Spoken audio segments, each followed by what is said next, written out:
జబ్బుతో ఉన్నావా? జబ్బుతో ఉన్నావా? మంచంలో ఉన్నావా? ఇప్పుడు వినేవాళ్ళు, లైవ్లో వినేవాళ్ళు కూడా చెప్తున్నాను నేను. మంచంలో ఉన్నారా నీ వాళ్ళు? మంచంలో ఉన్నావా?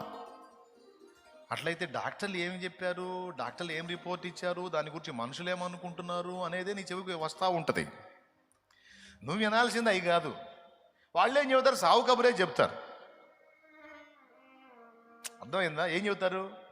సావు కబురే చెబుతుంటారు. అప్పుడు సంతకాడ తెచ్చేవాడు సగం పొద్దుగా చేస్తావు. అది కాదు కదా. దేవుడు ఏం చెప్తున్నాడు? అప్పుడు మత్తయి సువార్త నుంచి మొదలు పెట్టాలి.